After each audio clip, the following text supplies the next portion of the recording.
Hi, guys. Hi, Hi. Landon. Hi, Alexa. As you can see, you have Papa and I tonight, and we're in our new house in Florida. So that's why we've not read books for a few days, because we traveled a little bit. And now we're down here in Florida. It's still a little empty behind us. Move this way, Papa. See? Yeah, but there's lots of windows, so we have a little bit of glare. Yeah. So we're not really this red. No, kind of the lighting is a little weird. We're not this red, and we don't have this many light spots all over. It gets better though when we do this, and it's a good thing because we brought our book. It's called "There's a Bear on My Chair," and look, it has a mouse again, Papa. Look, there's a mouse in this one. I love books with mice. There's a lot of them. This book is by Ross Collins, and it's called "There's a Bear on My Chair." And see, there's a mouse and a bear. Mm-hmm. So let's go, huh? I'm ready. There's a bear on my chair. Look, that mouse is pointing over there, and he's saying, "There's a bear on my chair." And that bear looks a little large for that chair. The bear, well, it's a mouse chair, so the bear is a little big for the chair, don't you think? And he looks very happy there, too. The bear looks pretty darn happy, Papa. He is so big, it's hard to share. There isn't any room to spare. We do not make a happy pair. A mouse and bear with just one chair? Look, he's shoving. And there's no room for the mouse because the bear is there. Oh my, Papa. Poor mouse. I can see your shoulder, but I can't see any of you. Well, I was looking at the book. Okay. I would, if it were me. And that bear looks pretty happy. And that mouse, look at him. He's trying so hard. He wants a little room and he can't get any. Yeah, but if it was me, I would not be pushing on a bear. You should just bite.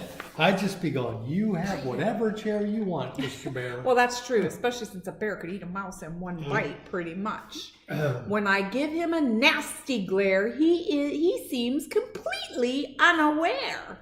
See, he's giving him a nasty glare. That means he's looking at him real nasty. And he seems completely unaware. I don't know what he's doing there, that bear who's sitting on my chair. See, that mouse had to climb up a ladder to give him a nasty glare. See, Papa? I see that. Climb it's kind of on there. Sometimes Grandma gives me a nasty glare. I do. I can see you. And I react exactly the same way. That's my nasty glare. Yeah. See, I see you. Try a nasty glare with me. Papa could do a nasty glare too. Go ahead. Ready? I see you. Ooh, Papa's nasty glare is scary. Do it again, Papa. Do it again. Yeah. Papa's got a nasty glare.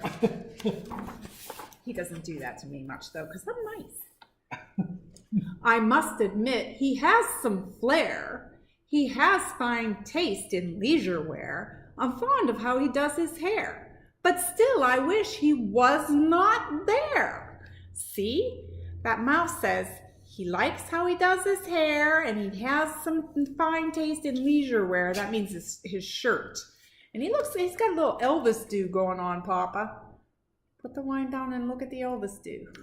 I do that occasionally. You have an Elvis do? Yeah, I do that. Yeah. Yeah? Papa never does an Elvis do. He doesn't have enough hair. But, in my dreams. We leave him to his little delusions. I'll try to tempt him with a pear to lure him from my favorite chair. But he just goes on sitting there. Why won't he go back to his lair? See, this sign says free pear. And he's pointing to it and saying, look, there's a free pear here. He's trying to get him out of the chair, but the bear's, he looks like he's napping in that chair now. Look at him, Papa. He looks very happy. He looks very happy, yeah. And the mouse wants him to go back to his lair, which is kind of like a place where someone lurks. Yeah, where bears live in their lair. And you know what? That chair did not look comfy enough to. No, it didn't really, especially not for that giant bear. Yeah. Maybe I'll give him a scare. I'll jump out in my underwear. But no, of course, he does not care. That stinky bear sat on my chair. See, he jumps out in his underwear. He was in that box, and he jumps out in his underwear, and he tries to scare him. See, he's got his little claws out and everything. And the bear's like, Actually, the bear looks like he's checking his email on his phone. See the bear? Do you see him? It most certainly does. He's checking his email on his phone. He doesn't even care. And pretty much anytime anybody jumps out at me in their underwear, it scares me. Yeah, well, you know how I feel about the mice. A mouse jumping out at me would do it for me. I'd get out of his chair. I understand that bears are rare. I know they need the utmost care. I know all that. I am aware. But still, I cannot stand this bear. See, he looks, I still cannot stand this bear. And this says endangered because polar bears are an endangered species, and he's a white polar bear, and he's drinking a cup of tea. Papa likes tea. See, he's endangered, and he's drinking. Does that mean I'm endangered? Tea. No, it doesn't mean you're endangered. You're a middle-aged white man. There's plenty of you around. And look, the mouse is dejected and he's going away because the bear is on his chair still. He turned around. He's still on his chair. And look, the mouse, I think he's finally given up, Papa. I think the mouse has given up. I think you're right. There's not even any words. There should be words there, but there's not even any words. He's just, I don't even know what to do now. So he's walking away. And look how glum he looks. His head is down. Oh, he's not even walking. He's sitting on the floor. His head is down. He's very, very sad. He looks very sad. He does. I do want to say, though, I appreciate the sentiment, because she called me a middle-aged white guy as opposed to an old white guy. I did. I was trying to be kind. See, I told you I was kind. He doesn't have to give me that nasty glare. Right? That's it. I'm done. I do declare this bear has led me to despair. It's not fair. It is not fair. I'm going now. I don't know where. See? He's angry and he's just going to go away. He's going to give up. And the bear, he's smiling at him like, okay. The bear doesn't really look like he's okay. I hear you. What do you think? We have a spare bedroom. Do you want the bear? The mouse. The mouse. No. Okay. Look, the bear left the chair. He's walking away from the chair. Look, he left it. There's no butt on. There's no bear butt on it. That bear had a bear butt on that chair. I don't care for a bear butt on a chair. No. I don't care for a bear butt on a chair.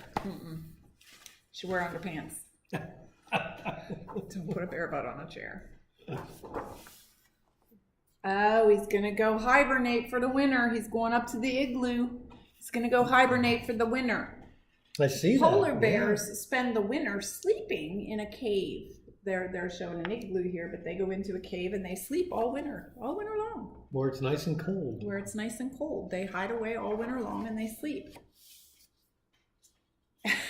And he goes in and he says, hey! This says, hey! Look at the bear. Look, he's pointing. There's a mouse in my house. See, the mouse went into his bed where he was going to go hibernate and sleep all winter, and the mouse is sleeping in his bed. Papa. I love it too. That mouse was so smart. He got that bear right back, didn't he? And that's the end. There's nobody in the chair now, huh? Because they're going to have to share that bed, looks like, huh? That's the end of the story. It's called There's a Bear on My Chair. We like that very much. I think that was pretty cute. And I will say, there was a better chance of them sharing the bed than that little chair, right? Because the bed was made for the giant bear and the chair was made for that little mouse. In fact, that was a pretty big chair for a little mouse, I think. It was, yeah. Well, we hope that you sleep in a bed and not a chair. And we hope you enjoyed the story. We do. And that you have a lovely evening. We love you very much. And maybe we'll see you soon. Indeed. Good night, guys. Good night, guys.